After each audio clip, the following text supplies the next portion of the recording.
دیکھیں ابھی میں نے یہ آپ سے کہا نا کہ ابھی پہلی بات یہ ہے کہ ابھی جو ہم دیکھ رہے ہیں سیز فائر، یہ کتنا مستقل رہتا ہے یا نہیں رہتا، یہ کتنے عرصے تک رہتا ہے یا نہیں رہتا، یہ آنے والا وقت بتائے گا. لیکن ابھی صورتحال میرا خیال ہے کہ قبل از وقت ہے کہ آپ یہ کہیں کہ جناب یہ جو اس وقت جو سیز فائر ہوا ہے وہ اس کی خلاف ورزی نہیں ہوگی. اور دوسری بات ہے کہ ڈیفینیٹلی اب پاکستان کی ایک اپنی اہمیت ہے. پاکستان کے ساتھ اگر افغانستان کی وار ہوتی ہے تو ریجن کو اس سے خطرات لاحق ہیں. تو اس کے اندر اگر قطر کے اندر یہ مذاکرات ہو رہے ہیں تو اس کا مطلب ہے ایک تھرڈ پارٹی اس میں انوالو ہوئی ہے. قطر کا آپ کو پتہ ہے کہ انفلوئنس افغانیوں کے اوپر بہت زیادہ ہے. اس سے پہلے افغانستان کے جو طالبان یہاں پر موجود ہیں، ان کے جو مذاکرات امریکہ کے ساتھ ہوئے تھے وہ بھی دوحہ میں ہوئے تھے. دوحہ میں ان کا باقاعدہ طور پر ایک سینٹر بھی کھولا گیا.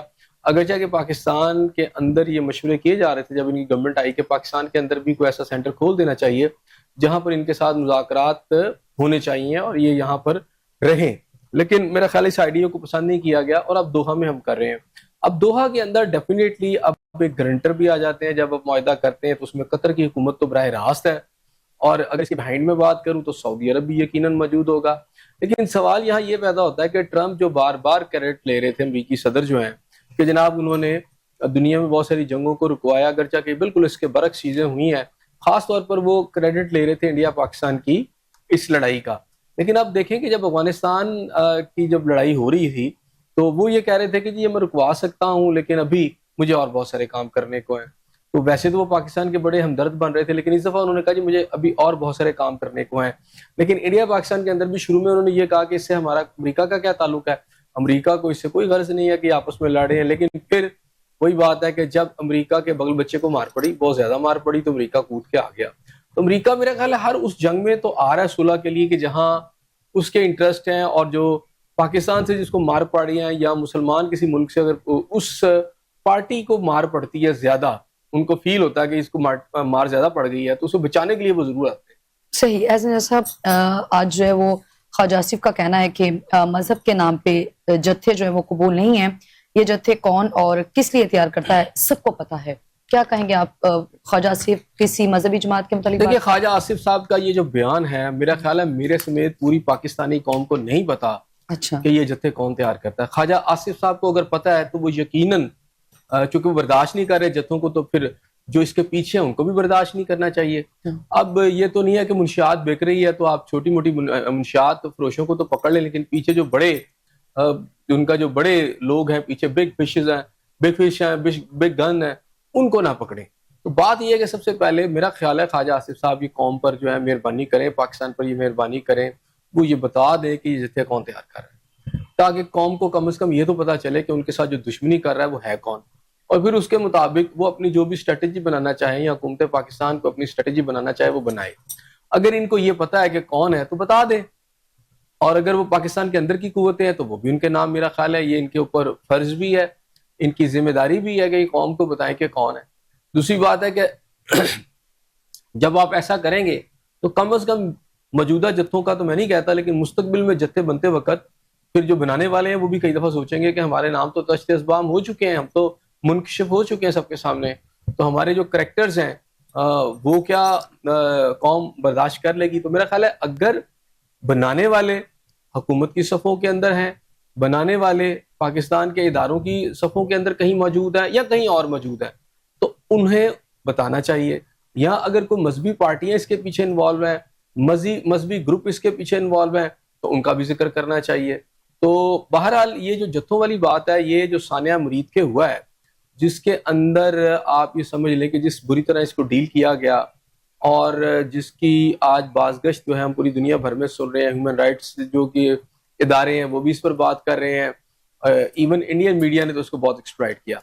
پاکستان میڈیا کے اوپر اس کا بالکل بلیک آؤٹ رہا. لیکن آپ یہ سمجھ لیں کہ کسی چیز کو آپ بلیک آؤٹ کرنے سے ہرگز یہ نہیں ہوگا کہ اس کے جو ڈیٹیلز ہیں یا اس کے جو حقائق ہیں وہ آپ چھپا سکیں گے. کیونکہ پاکستانی قوم جاننا چاہتی ہے، اسے پتہ بھی ہونا چاہیے کہ ان جتھوں کے ساتھ سلوک کیا اور ان جتھوں کے پیچھے کون.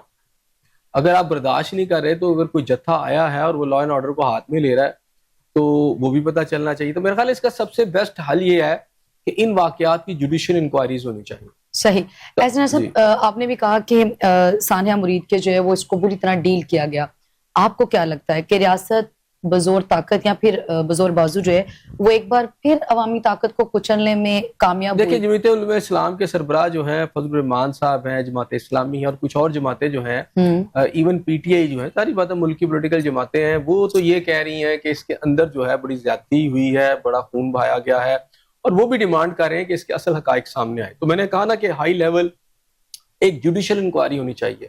اور خواجہ صاحب کا جو بیان آیا ہے کہ جناب اس کے پیچھے کون ہے، میرا خیال ہے کم از کم جوڈیشل انکوائری میں یہ تو پتا چلے گا کہ اس کے پیچھے کون ہے اور وہ کیا کرنا چاہتا ہے، اور اگر وہ ہے اور ملک کے اندر موجود ہے تو وہ کیوں ابھی تک قائم ہے، اس کی سرپرستی کون کر رہا ہے.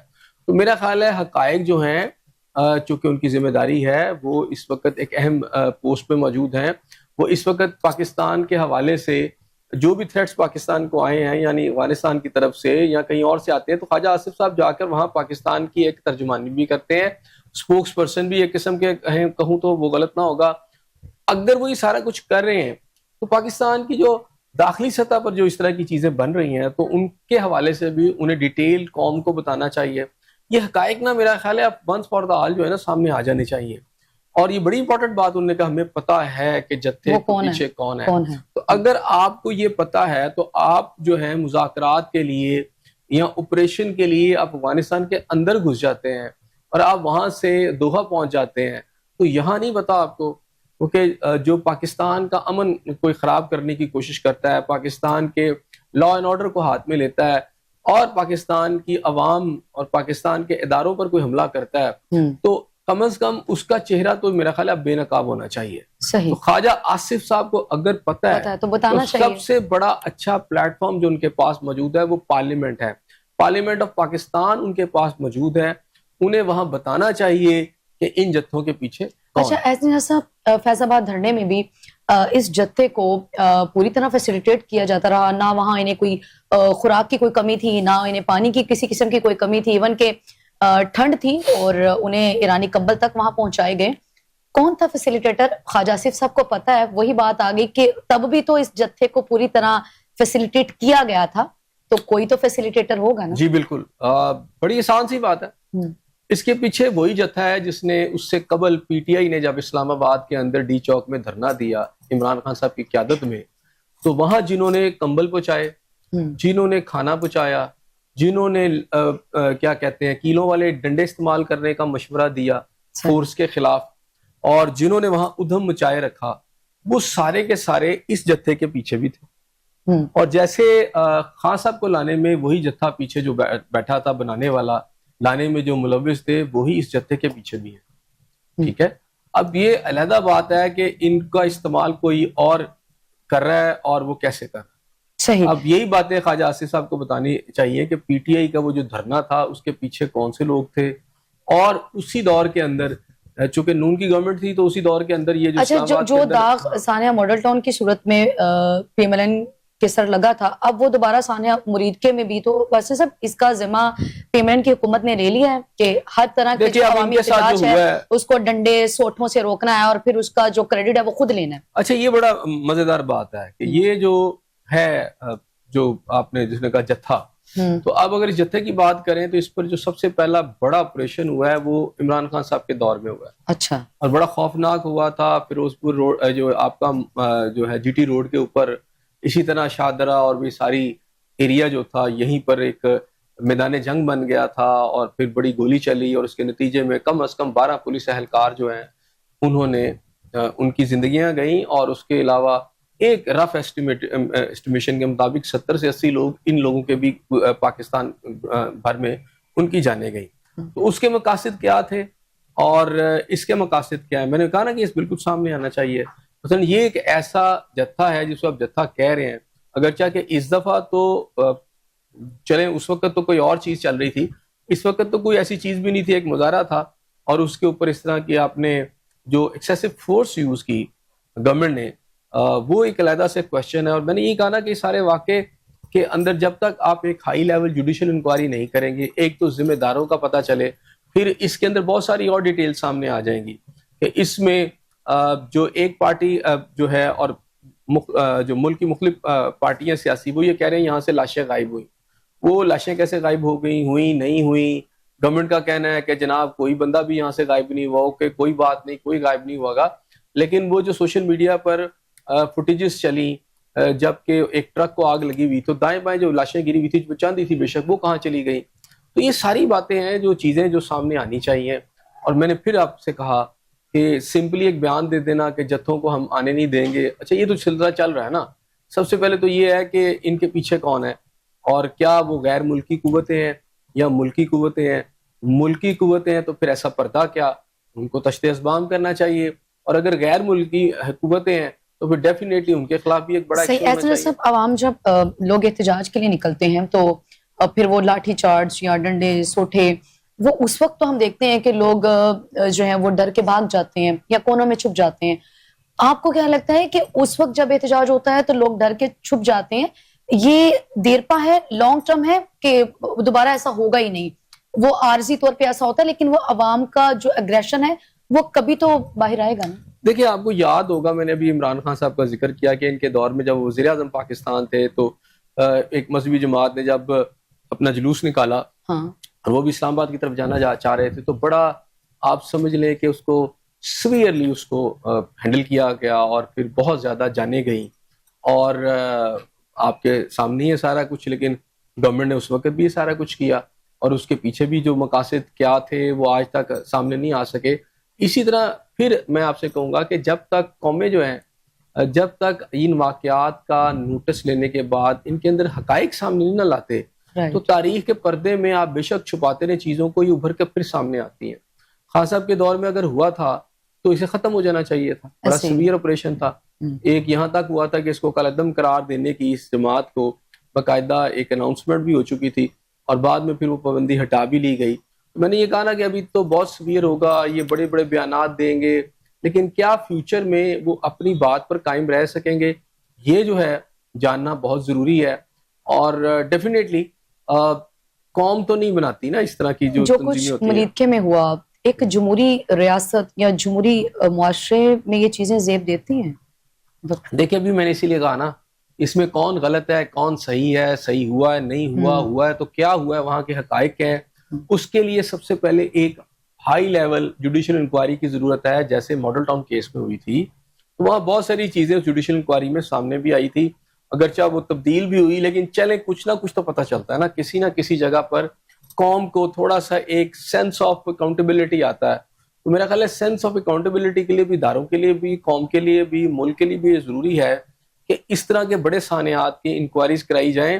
اگر آپ وقتی طور پر انہیں دبا دیں گے تو اس کی ملک کو قوم کے اندر جو باز گشت ہے وہ لمبے عرصے تک جاری رہتی ہے. ہم یہ قطعا نہیں کہہ رہے اسنجا صاحب کہ ایسے جتھے جو ریاست کے خلاف بغاوت کریں انہیں مضبوط ہونا چاہیے یا جو ہے وہ ان کی سپورٹ کرنی چاہیے، ہم یہ بات تو قطعا نہیں کہہ رہے.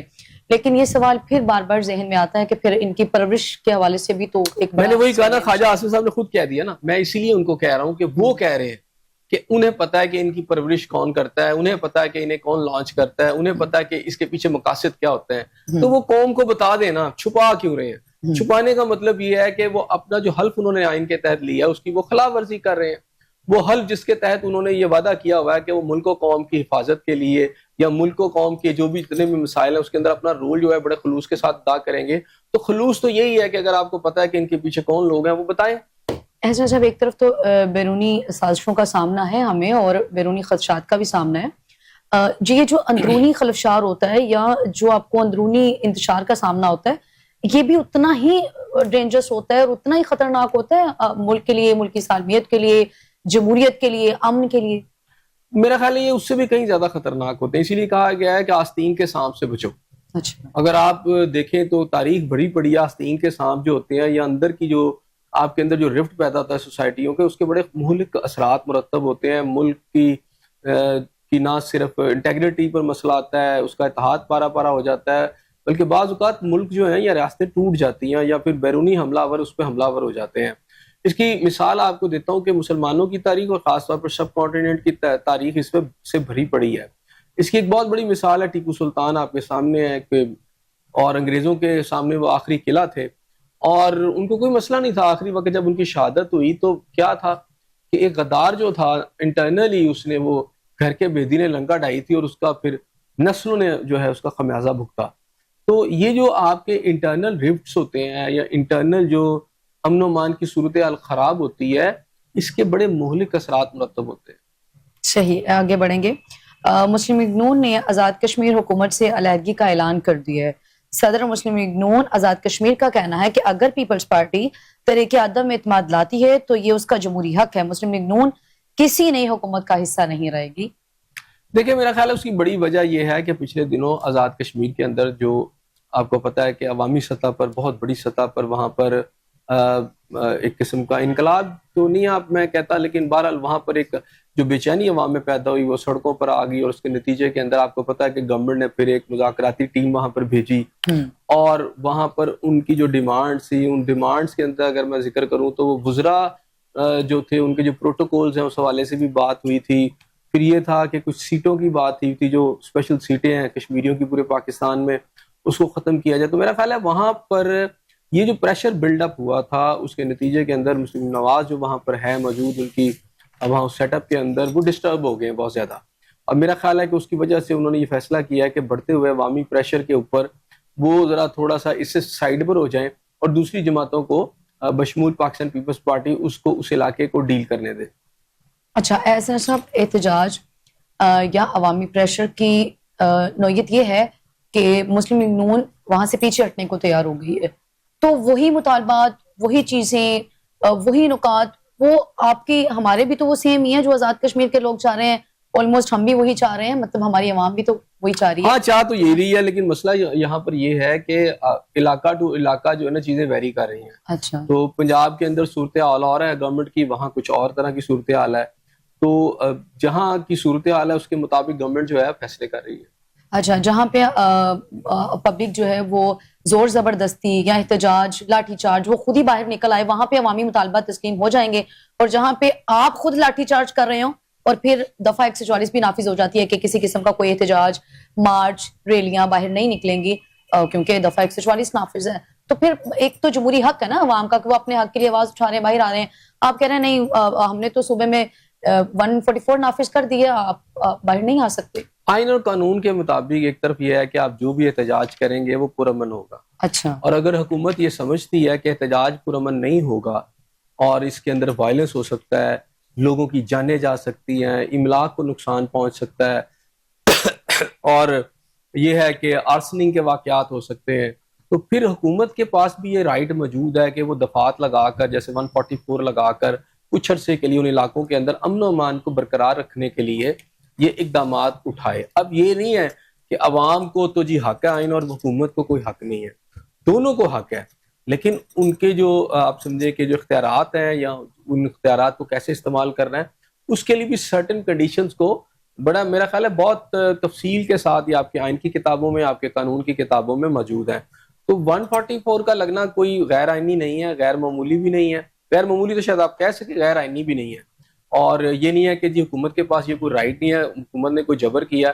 144 اگر حکومت سمجھتی ہے تو اس سے قطع نظر کہ حکومت کس کی ہے، وہ عمران خان صاحب کی بھی ہو سکتی ہے، ان کے دور میں بھی کئی جگہ پر 144 لگی تھی، یہ ہر حکومت کر سکتی ہے. اب سوال صرف یہ پیدا ہوتا ہے کہ آپ یہ دیکھتے ہیں کہ کیا واقعی ملک میں ایسی حالات ہیں کہ 144 لگا دی جائے. تو مرید کے واقعے کی تناظر کے اندر میرا خیال ہے حکومت یہ سمجھتی ہے کہ جناب اس کا کوئی ایسے ریپرکشنز نہ آ جائیں، کوئی آپ سمجھے کہ بیک لیش نہ آ جائے، اس کو روکنے کے لیے پھر وہ جو حکومت ہے وہ اپنے اقدامات اٹھاتی ہے. تو یہ فیصلہ بھی گورنمنٹ نے خود ہی کرنا ہوتا ہے. احتجاج کی کال جب اپوزیشن کی جانب سے یا کسی جماعت کی جانب سے دی جاتی ہے تو حکومت بخوبی اس چیز سے آگاہ ہوتی ہے کہ چونکہ جب احتجاج کی کال ہوتی ہے تو اپوزیشن جماعتیں ہوں یا کوئی اور جماعت ہو، ان کی طرف سے یہی کلیم کیا جاتا ہے کہ پرامن احتجاج کی بات تو وہاں سے بھی کی جاتی ہے. لیکن کیا یہ حکومت نے فیصلہ خود ہی کرنا ہوتا ہے کہ یہ پرامن ہے یا نہیں؟ مطلب اگر لوگ ابھی باہر نکلے ہیں اور ایسا کوئی چیز سامنے نہیں آ رہی اور پھر آپ نے وہ جو ہے وہ جگہ جگہ کنٹینر لگ جانا، ہر بندے کا موقف اپنا اپنا ہوتا ہے. مثلا آپ کو کوئی چیز اور طرح نظر آ رہی ہے، مجھے گلاس کسی اور طرح نظر آ رہا ہے، مجھے اس کا رخ کوئی اور نظر آ رہا ہے، لیکن بہرحال آپ کو یہ فیصلہ کرنا پڑتا ہے کہ اس ملک کی عوام نے کس کو حکومت میں موقع دیا. تو جس کے پاس ایگزیکٹو کی طاقت ہوتی ہے اسی نے فیصلہ کرنا ہوتا ہے. پیپلز پارٹی آزاد کشمیر میں تحریک عدم اعتماد کے ذریعے سے اگر آتی بھی ہے تو پی ایم ایل این کہتی ہے اس سے فرق نہیں پڑتا، مطلب وہ تو ان کا جمہوری حق ہے. تو ٹھیک ہے، اصل میں وہاں ان کو وہ موقع دے دیں گے نا. کیونکہ اس وقت جو نون لیگ کی جو صورتحال ہے وہاں پر وہ کوئی اتنی اچھی نہیں ہے. وہ فیل کر رہے ہوں گے کہ اگر گورنمنٹ میں ہم رہتے ہیں یا وہاں اس کے لیے کوشش کرتے ہیں تو ہمارے لیے عوامی طور پر نقصان دہ ہے, تو کسی اور پارٹی کو دے دیا جائے تاکہ فی الحال وہاں کی جو صورتحال ہے, اور انٹرنل پریشر بھی ہوتا ہے کہ وہ جو قوتیں جو نون لیگ کو وہاں آگے لا رہی ہیں یا انہوں نے لایا ہے وہاں پر, وہ بھی یہ فیل کرتی ہیں کہ ان کو تھوڑا منظرنامے سے بعض اوقات ایسے پریشرز آ جاتے ہیں جس میں چہرے بدل لیے جاتے ہیں تھوڑے عرصے کے لیے. تو میرا خیال ہے تھوڑے عرصے کے لیے چہرے بدلے گئے ہیں وہاں پر. اچھا, آپ نے بھی ابھی یہ کہا کہ وہ لوگ یا وہ جنہوں نے پی ایم ایل این کو آگے لایا, ایسے صاحب زور زبردستی کی جو گورنمنٹ ہوتی ہے اس کا لانگ ٹرم ٹھہرنا وہ مستقل تو نہیں ہوتا. خیر مستقل تو کوئی گورنمنٹ بھی نہیں ہوتی, لیکن پھر اس طرح کے عوامی احتجاج یا اس طرح کا جو عوامی پریشر ہے اس گورنمنٹ کو وہ سامنا کرنا ہی پڑتا ہے جب تک وہ اپنی مدت پوری نہیں کرتی, یا پھر وہ مدت سے پہلے کر چلی جاتی ہے. پہلی بات ہے کہ ہم پہلے آپ یہ کیسے کہہ سکتی ہیں زور زبردستی کی گورنمنٹ؟ زور فارم زبردستی 47 کا ایک دبا تو ہے نا, پی ٹی آئی والوں کا کلیم ہے نا. اب اس کلیم کو آپ چھوڑ دیں نا, بینگ اے جرنلسٹ ہم بات کر رہے ہیں, یہ ہمارا موقف نہیں ہے کہ زور زبردستی کی حکومت ہے, یہ تو پی ٹی آئی کا ایک موقف ہے. اچھا چلیں ہم اس کو ایسے کر لیتے ہیں. اگر کسی ایک جماعت کی طرف سے یہ موقف اختیار کیا جاتا ہے کہ یہ زور زبردستی کی حکومت ہے, فارم 47 کی گورنمنٹ ہے, پھر اس گورنمنٹ کو جس کے اوپر یہ دبا چلیں اپوزیشن کی جانب سے لگ گیا, اب وہ بھی تو اگر پی ٹی آئی کی آپ بات کر رہے ہیں تو ایسا وہ ملک کی ایک بڑی جماعت تو وہ بھی کنسیڈر ہوتی ہے نا, ایک ووٹ بینک تو ان کا بھی ہے. اب یہ کہہ دیں کہ ان کا ووٹ بینک بھی نہیں ہے. الیکشن کمیشن کے مطابق ابھی تو خیبر پختونخوا میں بھی پی ٹی آئی کی گورنمنٹ نہیں ہے. چلے صحیح ہو گیا. اچھا سارے آزاد قرار دے دیے گئے. صحیح. اچھا وہ جو آزاد کینڈیڈیٹس تھے ان کا پی ٹی آئی سے کوئی تعلق نہیں تھا, رائٹ؟ دیکھیے اب میں تو قانون کی بات کروں گا نا, قانون کے مطابق اب وہ آزاد امیدوار, آزاد جو ہے ممبر قومی اسمبلی ہوں یا آزاد ممبر خیبر پختونخوا اسمبلی ہوں. ابھی پی ٹی آئی کا تو وہ چکر ہی نہیں ہے, ٹھیک ہے, کہ جی وہ دوست آندھے کی حکومت ہے تو جی پی ٹی آئی کی حکومت نہیں ہے. پی ٹی آئی تو ہے ہی نہیں کہیں پہ. صحیح. اچھا یہی اسی طرف میں آ رہی ہوں اسنجا صاحب, میرا سوال پورا ہونے دیں کہ اگر کسی ایک جماعت کو یہ لگ رہا ہے کہ یہ زور زبردستی کی حکومت ہے, پھر اس حکومت کو عوامی پریشر برداشت کرنا ہی پڑتا ہے جب تک وہ گھر نہیں جاتی یا پھر اپنی مدت پوری نہیں کر پاتی. دیکھیں یہ تو اب امریکہ کے اندر بھی آپ دیکھیں نا, جو الیکشن سے ٹرمپ باقاعدہ جیت کے آئے ہیں اور ہر اپوزیشن نے بھی ان کو مانا ہے اور انہوں نے کہا کہ یہ 47 سے آئے ہیں, لیکن وہاں پر بھی اس وقت بہت بڑے احتجاج ہو رہے ہیں اور ٹرمپ ان کے لیگل پریزیڈنٹ لے کے احتجاج ہو رہے ہیں. یہ کہنا کہ جناب کوئی فارم 47 کا ہے تو احتجاج اسی کے خلاف ہوگا اور دوسرے کے خلاف نہیں ہوگا, میرا خیال ہے یہ کنسپشن جو ہے نا, پرسپشن ٹھیک نہیں ہے. احتجاج عوام کا حق ہے, وہ کسی وقت بھی ہو سکتا ہے اور کسی وجہ سے بھی ہو سکتا ہے, ٹھیک ہے. اب گورنمنٹ اس کے سامنے لیگل بھی ہو سکتی ہے, گورنمنٹ اس کے سامنے اب جو تو جیت کے آئی ہے, الیکشن جیت کے آئی ہے, وہ آپ کی لیجیٹیمیٹ گورنمنٹ ہے. ہاں یہاں اگر فوجی حکومت ہو تو آپ کہہ سکتے ہیں کہ جناب یہ غیر آئینی غیر قانونی حکومت ہے. اچھا وہ چکر تو نہیں ہے نا.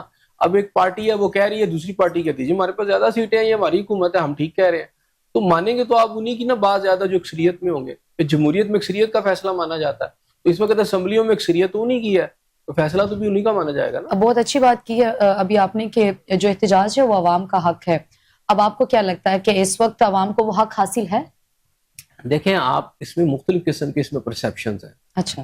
اور عوام جو ہے کچھ جگہوں پر احتجاج نکل بھی رہے ہیں اور کچھ جگہوں پر نہیں بھی نکل رہے.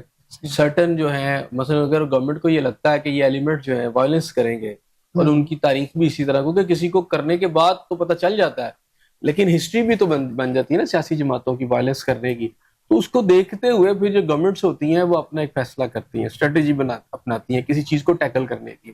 اب اگر پی ٹی آئی کی بات کر لوں یا عوامی ایک اور جو مذہبی جماعت ہے جس کا بھی مرید کے میں سارا واقعہ ہوا ہے, تو ان کی ہسٹری بتاتی ہے کہ یہ بڑے وائلنٹ لوگ رہے ہیں. یہ بھی تو ہے نا, کیونکہ وائلنس اگرچہ کہ اگر ابھی ان کا کلیم ہے کہ ہم وائلنٹ نہیں تھے 8 تاریخ کو ہمارے خلاف, یعنی ان کے سبسٹنس ہے کہنے میں کہ 8 تاریخ کو تو بھی ہم نے جلوس نکالا بھی نہیں تھا, تو ہم پر یہ سارا کچھ کر دیا گیا. یہ بات بھی ان کی میرا خیال ہے کسی حد تک ٹھیک ہے, لیکن بہرحال جو وائلنس ہوتا ہے جن جماعتوں کے ساتھ, ان کے حوالے سے حکومت خصوصی اقدامات کرتی ہے. ایسا صاحب جب یہ حالات پیدا ہوتے ہیں جو کہ کسی صورت بھی ریاست کے لیے ملک کے لیے جو ہے وہ بہتر نہیں ہوتے, ریاست کمزور ہوتی ہے, حکومت کمزور ہوتی ہے, یا معیشت بھی اتنی ہی کمزور ہوتی ہے؟ دیکھیں ڈیفینیٹلی جلسے جلوس اگر بہت زیادہ بڑھ جائیں تو اس کا اکانومی پر امپیکٹ تو آتا ہے. جب ہڑتالیں ہوں گی, جب سڑکیں بند ہوں گی, جب بازار بند ہوں گے, تو مارکیٹیں بند ہوں گی, ٹرانسپورٹ بند ہوگی, تو اکانومی تو ڈسٹرب ہوگی, معیشت پہ بالکل اثرات آتے ہیں. اور اگر یہ کم ہوں گے تو معیشت پہ کم اثرات آئیں گے. آگے بڑھیں گے. لاہور کو جو ہے وہ پاکستان کا پہلا اور دنیا کا جو ہے وہ دوسرا آلودہ ترین شہر قرار دیا گیا ہے. ایمرجنسی ایکشن پلان بھی فائل کر دیا گیا ہے. پہلے تو یہ بتائیں کہ جو ایئر کوالٹی انڈیکس ہے اس حوالے سے بات کریے, یہ جو ایمرجنسی ایکشن پلان فائل کیا گیا ہے یہ کیا ہے ایمرجنسی ایکشن پلان, اور کتنے عرصہ تک اس کے ذریعے سے ہم جو ہے وہ ایئر کوالٹی انڈیکس میں بہتری لا سکتے ہیں؟ ایمرجنسی ایکشن پلان وہی ہے جو پچھلے سال تھا, وہی اس سال ہے. اور جہاں تک اس وقت آلودگی کی صورتحال ہے, لاہور آج تو میرا حال دوسرے نمبر پر تھا, لیکن سر فہرستی جیسے آپ کہیں گے تھوڑے سے فرق سے نیو دلی جو تھا فرسٹ نمبر پر تھا. اور یہ کافی عرصے سے ایک دوسرے کے آگے پیچھے یہ ریس جیت رہے ہوتے ہیں, لیکن زیادہ تر لاہور جیتتا ہے. ابھی آنے والے دن بتا رہے ہیں کہ اسموگ جو ہے بہت زیادہ لاہور کے اندر ہوگی. جہاں تک یہ ایمرجنسی پلان ہیں تو میرا خیال ہے اس میں دعوے آپ کو نظر آئیں گے. متعلقہ جو پنجاب کی منسٹر ہیں مریم اور اورنگزیب صاحبہ, اور جو ہیں انوائرمنٹ کے ہمارے جو سیکٹری صاحب ہیں, اور جو باقی متعلقہ جو عملہ ہے, ان کے ہمیں دعوے وعدے اور بڑی بڑی باتیں پچھلے سال بھی ہم نے سنی, اس سال بھی سنی, لیکن اس میں کوئی فرق نہیں پڑا.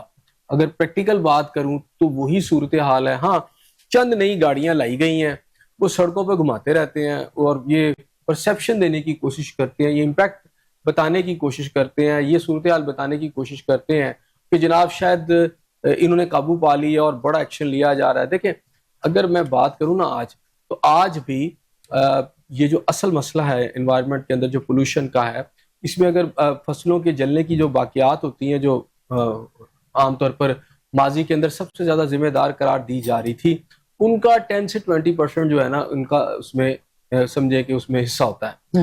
اصل حصہ جو ہے سب سے زیادہ بڑا حصہ 70 سے 80% جو ہے وہ ہے آپ کا سب سٹینڈرڈ آئل, پیٹرول, جو گاڑیوں میں ڈیزل اور پیٹرول کی شکل میں استعمال ہوتا ہے.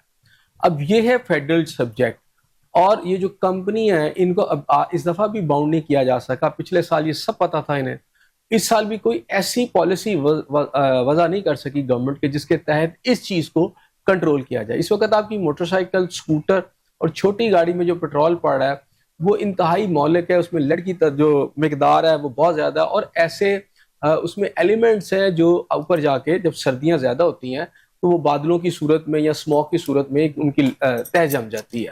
تو ہونا تو یہ چاہیے تھا کہ آپ کے یہ جو منسٹری ہے ماحولیات کی اس مسئلے کو سب سے پہلے ٹیکل کرتی, لیکن آج بھی پیٹرول پمپوں پر جو پیٹرول مل رہا ہے وہ اسی طرح کا مل رہا ہے. مجھے یاد ہے کہ پچھلے سال میں سیکٹری جو ہیں ماحولیات کے ساتھ بیٹھا ہوا تھا, ان سے اسی موضوع پر ڈسکس کر رہا تھا کہ جناب یہ جو فضائی آلودگی ہے اس کی ریزنز کیا. تو انہوں نے بھی اس بات سے ایگری کیا تھا کہ سب سے بڑا مسئلہ جو ہے وہ پیٹرول ہے, ڈیزل ہے.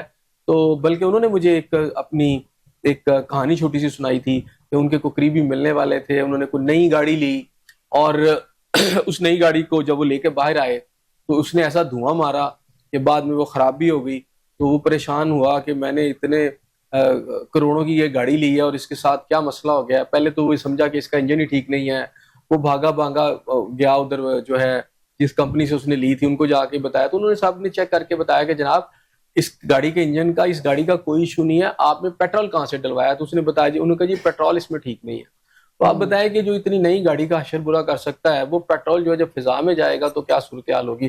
اچھا ایک اور بات ہے کہ ابھی تک ہمیں یہ بھی نہیں پتا کہ لاہور کے اندر پچھلی دفعہ تو یہ بھی ایک مسئلہ تھا کہ ہمیں یہی نہیں پتا تھا کہ پیمائش جو ہے کہ جناب اس وقت اسموک کتنی ہے, اس کی پیمائش کرنے والا اللہ میئرمنٹ جو کرنی تھی وہ بھی ہمارے شہر میں کچھ پرائیویٹ جگہوں پہ تو لگے ہوئے تھے, سرکاری سطح پہ وہ بھی پورے نہیں تھے. چلے ایک تو وہ بھی ہوتا ہے, دوسرا ایک اسپیشلی گاڑیاں لائے ہیں جن کو روڈ پہ یہ پھرا رہے ہیں کہ جناب اس سے کوئی کیمیکل یا واٹر وغیرہ یہ جو فضا ہے اس میں پھینکیں گے تو اس سے اسموگ جو ہے ختم ہو جائے گی. تو یہ جو ایکسپیریمنٹ کر رہے ہیں دیکھ لیتے ہیں اس کا کیا بنتا ہے. آپ کو کیا لگتا ہے اسنر صاحب, ہر سال ہمیں اس ماحولیاتی آلودگی کا سامنا کرنا پڑتا ہے, ایئر کوالٹی انڈیکس انتہائی ناقص ہو جاتا ہے ہمارا, پھر بھی ہم ہر سال پروگرامز بھی کرتے ہیں اس کے اوپر, عوام جو ہے وہ شکایت بھی کر رہی ہوتی ہے, تو کیا وہ سے بیماریاں بھی پھیلتی ہیں. ہمارا ابھی تک اس حوالے سے کوئی ہوم ورک مکمل نہیں ہے یا ہر ادارے کا یہی حال ہوتا ہے, ہم جس کو بھی چھیڑ لیں وہاں پہ ہمارے حالات. ہمارے یہاں مسئلہ یہ ہے مصباح کہ ہم جو ہے نا ان چیزوں سے, ہماری جو ایلیٹ کلاس ہے نا, جو حکمران ایلیٹ کلاس ہے, وہ بھی اس میں سے پیسے کمانے کا نا کوئی نہ کوئی طریقہ نکال لیتی ہے. ہمارے یہاں رنگ برنگی فورسز بنانے کا ایک رواج سا پڑ گیا ایسے ہی ہے. اور جو قومی خزانہ ہے, جو قوم کا خزانہ ہے, اس کو خوب اس کے اوپر شب خون مارتے ہیں. نئی نئی فورسز بناتے ہیں, اس کے نتیجے میں گاڑیاں آتی ہیں, موٹر سائیکلز آتی ہیں, نئے دفاتر بنتے ہیں, اور پھر اس کے اندر کمیشنز کی بھرمار ہوتی ہے. جو آپ کی بیوروکریسی یعنی بیڈ کریسی ہے نا, اس کے افسران خوب اس میں پھر ہاتھ جو ہے نا بہتی گنگا سے اس میں دھوتے ہیں. تو یہ جو ابھی پچھلے دن آپ کو پتا ہے کہ انوائرمنٹ کی بھی ایک کوئی فورس بنی تھی پچھلے سال, انوائرمنٹ پروٹیکشن اتھارٹی. یہ کس بلا کا نام ہے؟ یہ کس بلا کا نام ہے؟ یہ کیا کیا انہوں نے سارے سال کے اندر؟ اب یہ تو نہیں ہے کہ اس سیزن میں یہ بنی ہے, اس کو بنے ہوئے آلموسٹ تقریباً سال تو ہوئی چلا. یہ سال تو چلو 8-10 ماہ ہو گئے. اس 8-10 ماہ کے اندر ان کی کیا کارکردگی ہے؟ اگر آپ پلس مائنس ملٹی پلائڈ اور ایکول کریں گے تو یہ زیرو نکلتی ہے. اس دفعہ کی اسموگ آپ کو بتا دے گی کہ انہوں نے کیا کام کیا ہے. اچھا, اس میں یہ پریس کانفرنسز کریں گے, یہ کیا کہتے ہیں کہ میڈیا میں بڑی بڑی ہیڈ لائنز لگوائیں گے, پھر اس کے بعد یہ ہے کہ بینرز لگائیں گے, پبلسٹی کریں گے, لیکن بات یہ ہے کہ اسموگ کیا آپ ختم کر سکیں؟ تو جواب ہے نہیں. اور پھر جب ان سے پوچھتے ہیں کہ بھائی آپ نے ایکٹیویٹیز ساری کی تو اس کا نتیجہ, کہتے نہیں جی 20 سال لگیں گے. ابھی ان کے کھاتے میں نا 15-20 سال. جی آج ہم نے شروع کیا 20 سال, یعنی گورنمنٹ گزر جائے گی, شاید اگلی بھی آ جائے گی. میں نے پھر آپ سے کہا کہ کازز مین کاز آف یہ جو آپ کی اسموگ ابھی ہے, ایسا صاحب آپ نے ذکر بھی کیا کہ جو سب سٹینڈرڈ آئل ہے وہ اس مسئلے کی بڑی وجہ بنتا ہے. گاڑیوں کا جو ناقص آئل ہے, ہم الزام دے دیتے ہیں کہ جو باقیات ہیں فصلوں کی, یہ ایک بڑی وجہ ہے. تو مسئلے کی جڑ کو ہم نہیں پکڑتے اور جو دوسری لاجک ہے وہ ہم پیش کرنا شروع کر دیتے ہیں. اس چیز سے جو انوائرمنٹل پروٹیکشن اتھارٹی کو لیڈ کر رہے ہوتے ہیں یا اس کے جو چلا رہے ہوتے ہیں, اس کو ان کے علم میں یہ چیزیں نہیں ہوتی کہ ہم نے مسئلے کی جڑ کو پکڑنا ہے, نہ کہ ہم نے کسی اور چیز کو الزام دینا ہے. انہیں بھی پتا ہے, یہ کوئی ایسا مسئلہ نہیں کہ انہیں پتا نہیں ہے, لیکن اربوں روپے کے یہ کمیشن ہے آپ کے پیٹرول کے اندر. یہ جو آپ کی آئل کی کمپنی ہے جو آئل یہاں دیتی ہیں, اربوں روپے کے کمیشنز ہوتے ہیں. اب ظاہری بات ہے جو کھاتے ہیں وہ تو نہیں چاہتے کہ جو ہے ان کمپنیوں کا نقصان ہو جائے, کیونکہ اگر ان کا نقصان ہو جائے گا تو انہیں کون دے گا, اور کمپنیاں بھی نہیں چاہتی کہ ان کا نقصان ہو. سب سے بڑا ایشو جو کہ آپ کی اپنی آئیڈینٹیفیکیشن میں, آپ کی اپنی انویسٹیگیشن میں سامنے آ چکا ہے, وہ سب سٹینڈرڈ ڈیزل پیٹرول ہے. آپ اس کو ٹھیک کرنے کے لیے آپ فیڈرل سطح پہ بات کریں, وہ جو آئل کی کمپنیاں ہیں ان کو باؤنڈ کیا جائے, ان کے وہاں سسٹم چیک کیے جائیں, پھر وہ جو آئل یہاں پورے پاکستان میں دیتی ہیں اس کو تبدیل کرنا چاہیے, تاکہ ایک اچھی جو پیٹرول جب آئے گا تو آپ کی فضا بہتر ہوگی. لیکن ایسا نہیں ہو رہا. یہ اس کی وجہ یہ ہے کہ جب سرد موسم آ جاتا ہے اور اس کے جو فیومز اوپر جاتے ہیں تو وہ جم سے جاتے ہیں. اب ہمارے یہاں کیا ہے کہ 1-2 مہینے بحث چلے گی اور بڑے بلند و بانگ دعوے ہوں گے, لوگ پریشان ہوں گے, اس طرح 2-2.5 مہینے گزر جائیں گے, اور درمیان میں پھر یہ اس امید پر ہوتے ہیں کہ کوئی بارش ہو جائے گی. جب بارش کی امید پہ رہتے ہیں, پھر جب بارش ہو جاتی ہے تو وہ خود ہی ٹھیک ہو جاتا ہے. لیکن اس دوران کیا کرتے ہیں کہ یہ پھر آپ کے جو فنڈز ہیں اور بجٹ کھاتے ہیں, بیٹھ کرتے کچھ نہیں. رائٹ, ٹھیک ہے. اور اس کے بعد پھر ابھی آپ کو پتا ہے محسن نقوی صاحب کے دور کے اندر ایک مصنوعی بارش بھی کی گئی تھی. اصل اس میں حل جو ہے نا وہ بارش کی شکل میں ہوتا ہے. تو یہاں آپ پیٹرول جو ہے اس کا جو فضا میں جانا ہے اس کے بخارات کا, اس کو روکیں. اچھا, وہ آپ روکنے میں ناکام ہے. کمپنیوں کے اربوں روپے کے بزنس ہے, اور وہ آپ کے بڑے بڑے سیکٹریز جو ہیں جو اسلام آباد میں بیٹھے ہوئے ہیں ان کو بھائی دیتے ہیں, اس دینے کی وجہ سے آپ کا یہ آپ کی صورتحال ہے. اچھا صاحب, یہ جو واٹر گنز کا استعمال ہے اس کو بھی کہا جا رہا ہے کہ یہ بھی ماحولیاتی آلودگی کو کنٹرول کرنے میں بڑی معاون ثابت ہوگی. واٹر گنز کا استعمال پھر اس کے بعد ماحولیاتی انوائرمنٹل پروٹیکشن اتھارٹیز کا بنا دینا, اگر یہ مسئلے کا حل ہے تو پھر تو پرابلمس ہونی نہیں چاہیے. میں نے وہی کہا نا کہ ہونی تو نہیں چاہیے. اگر اتنی گاڑیاں سڑکوں پہ پھر رہی ہیں لاہور کی, تو اب وہ جو گنز ہیں ان کے ذریعے وہ استعمال بھی کر رہے ہیں, تو لیکن اگر سموگ ہو گیا دوبارہ سے آ گئی اس کی, تو کیونکہ اب شروع ہو گیا اور رات کو آپ کو نظر آنا شروع ہو جاتا ہے, ایسے ہی ہے, اور دن میں بھی آپ کو نظر آ رہا ہوتا ہے. لیکن جیسے جیسے موسم سرد ہوگا یہ اور زیادہ آپ کو نظر آنا شروع ہو جائے گا.